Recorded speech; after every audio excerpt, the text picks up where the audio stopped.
3 years ago, I would have told you skincare science is skincare science, that a 68-year-old face looks a certain way because of genes or money or luck, and there's no real secret hiding underneath it.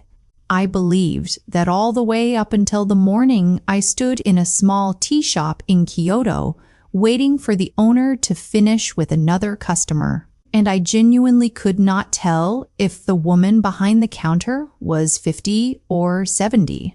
The shop was narrow, wood-paneled, smelling faintly of roasted hojicha, and she moved between the shelves with the kind of quick, economical motion you only get from decades of doing the same task in the same small space.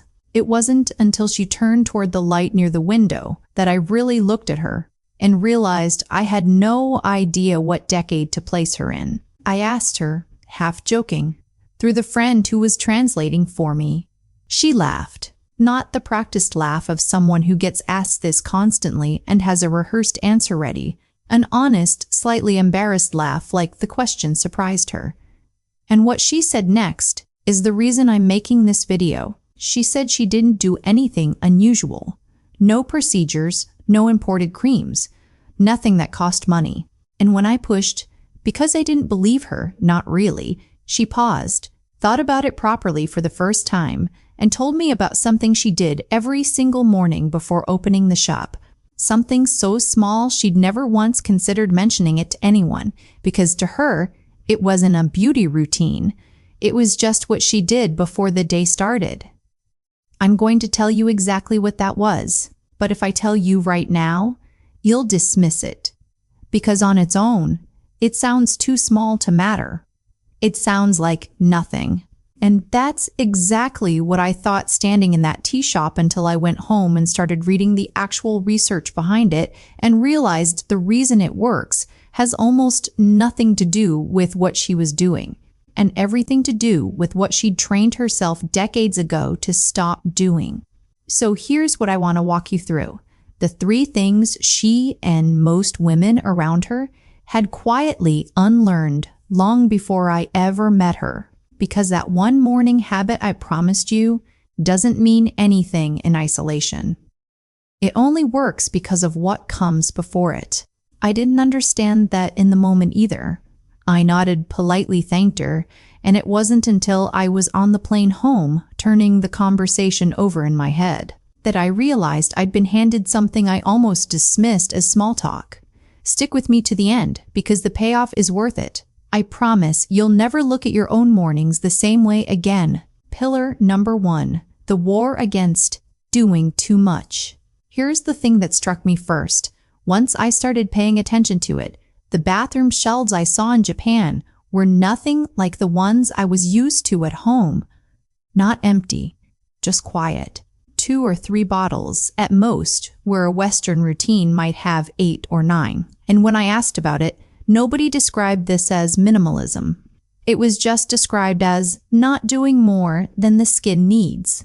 The pain point on our side of this is familiar to almost everyone watching. We've been taught that more product equals more protection, that if one active ingredient helps, 5 must help 5 times as much. Serums stacked on serums, actives layered on actives, most of them fighting each other more than they're fighting age. The principle that quietly contradicts this is called Keshoku no Bilusli, the beauty of restraint, or the beauty of Sturtranch. It shows up across Japanese aesthetics, from architecture to flower arranging, but nowhere more practically than skincare. The philosophy isn't add more.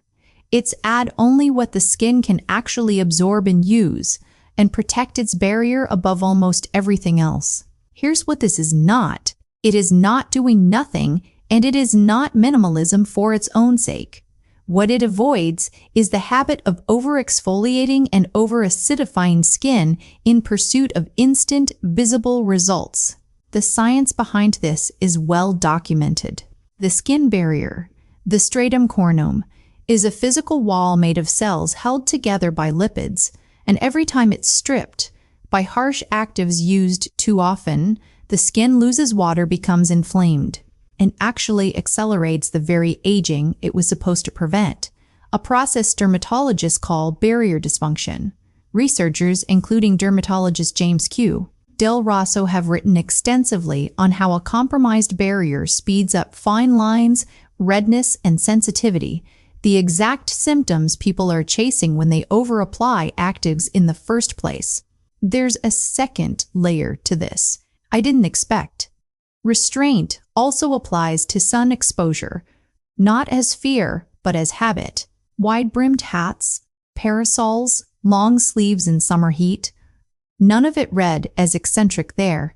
It was just how people dressed, the way sunglasses are elsewhere. And UV exposure remains by a wide margin the single largest external driver of visible skin aging. Dermatologists estimate it accounts for the majority of what we casually call aging skin, when really it's accumulated sun damage. But restraint on the skin surface is only the outer layer of what I was seeing. The deeper pattern wasn't cosmetic at all. It was something to do with pace, and that brings me to the second thing I noticed. Pillar number 2. The discipline of stillness back home. My days had no gaps in them. No pause between the last email and dinner. No pause between finishing work and picking up my phone. Cortisol, the stress hormone, doesn't spike once a day in a life like that. It hums, low and constant, for 16 hours straight. And cortisol isn't just a feeling, it's a measurable driver of visible aging. Chronically elevated cortisol breaks down collagen, the structural protein that keeps skin firm, through a well-documented pathway where stress hormones activate enzymes that degrade collagen fibers faster than the body can rebuild them. Health psychologist Dr. Zaltz. Alyssa Epple at UC San Francisco, working alongside Nobel laureate Elizabeth Blackburn, has shown that chronic stress is associated with shorter telomeres, the protective caps on our chromosomes that shorten as cells age. Shorter telomeres, faster cellular aging, not a metaphor. Measurable in a lab.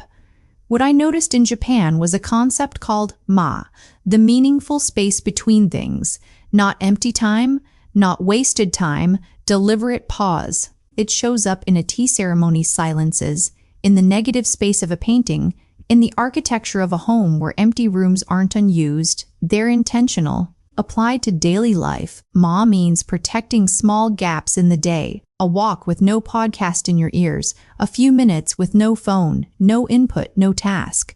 What it is not, ma, is not laziness dressed up in a nicer word. It's treating stillness as productive, because biologically, it is. The nervous system needs its parasympathetic state, rest and digest, to repair tissue and regulate hormones. And here's the part almost nobody mentions. Skin cells have their own local stress response system, meaning skin doesn't just react to the feeling of stress somewhere else in the body, it manufactures its own cortisol-like signals in response to chronic tension. A nervous system that never gets a break keeps that local signal switched on for years, quietly stiffening tissue that would otherwise stay supple. This alone would explain a lot of what I was seeing. But there was something underneath both of these, something to do with what people put into their bodies, not just what they avoided doing to them. Pillar number 3, eating for repair, not restriction. I noticed this at dinner. On my third night there, watching the table around me stop eating while there was still food left on their plates. Not out of restriction, just out of habit. Nobody announced it. Nobody made it a topic of conversation. It was simply how the meal ended. The pain point here is one of the most universal in modern life. Eating past fullness, then feeling the low-grade inflammatory hangover the next morning. Puffiness, dullness, sluggishness. Most people never connect this to skin aging directly, but the connection is real and well established. Harahachibu, the Okinawan and broader Japanese practice of eating until roughly 80% full, is often mistaken for a diet. It isn't one.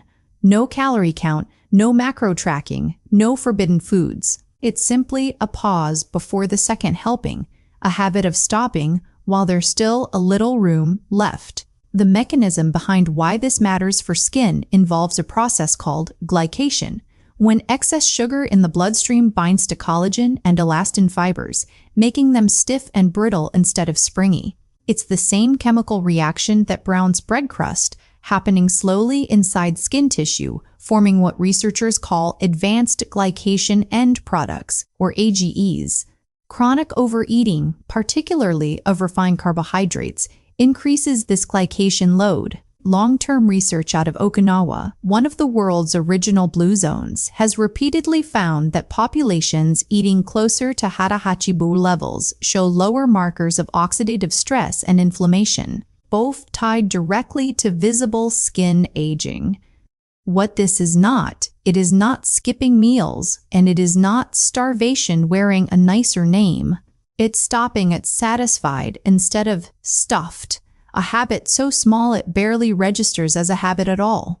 Restraint on the skin, stillness in the mind, moderation at the table. 3 things I watched quietly without anyone framing them as a routine.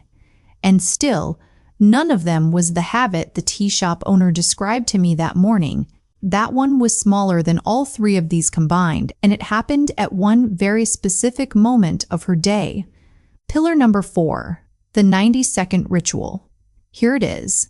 The thing she told me, standing behind that counter, every morning in the first few minutes after waking, before coffee, before her phone, before the day had a chance to start moving, she pressed a cool, damp cloth against her face for roughly 60 to 90 seconds. Then a light upward massage using her fingertips, working from her jaw toward her temples, guided by gentle pressure rather than dragging the skin. Informally, it's called Asana no Shunkan, the morning moment.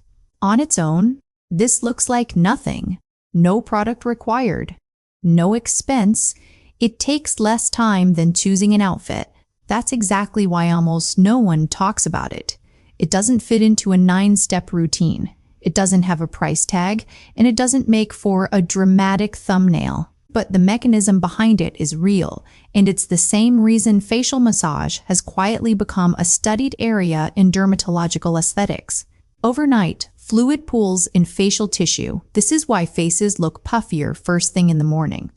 That pooling isn't just cosmetic. Stagnant lymphatic fluid is associated with low-grade local inflammation. A short cold to warm contrast, paired with gentle upward massage, stimulates lymphatic drainage and increases microcirculation to the skin's surface. Better circulation means more oxygen and nutrients reaching skin cells, and more efficient clearing of the inflammatory byproducts that, over years, contribute to dullness and collagen breakdown. Small studies published in dermatology and physiotherapy journals have shown measurable short-term increases in skin elasticity and blood flow following consistent facial massage.